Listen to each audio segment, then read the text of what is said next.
If you have haemophilia, you probably know that the amount of clotting factor in your blood is lower than most people's. The more time you spend with low clotting factor levels, the more likely you are to have bleeds. The aim of prophylaxis is to prevent bleeds by increasing the level of factor VIII if you have haemophilia A, or factor IX if you have haemophilia B.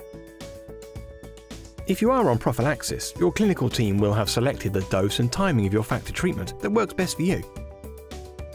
They may have looked at your bleeding history, how long factor lasts in you as an individual, how good your veins are, and your current lifestyle and what times in the week you are most physically active.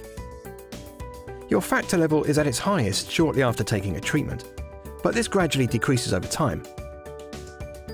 The time it takes to fall by half is called the half-life. For standard factor VIII treatments, the level of factor VIII in the blood would have dropped by half around 8 to 12 hours after an infusion. Factor IX stays in the blood a little longer.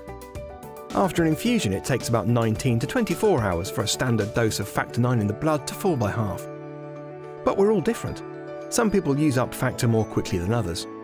To work out how long factor lasts in your blood, your clinical team will take a number of blood samples after an infusion and will measure how much factor remains in each sample. This is your pharmacokinetic or PK profile. There are now factor treatments that can last longer in the blood. These are called extended half-life factor concentrates. They've been specially engineered to have a longer half-life, which means EHL factors decrease at a slower rate than standard factors. To put this into perspective, EHL factor for haemophilia A lasts around half as long again as standard factor VIII treatments. For haemophilia B, there are now 2 EHL factor products, which increase the half-life to as much as 4 times the standard factor IX treatments.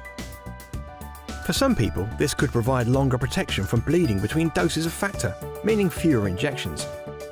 For others, it might mean treating at the same frequency but with a lower dose to give it even more protection from bleeds.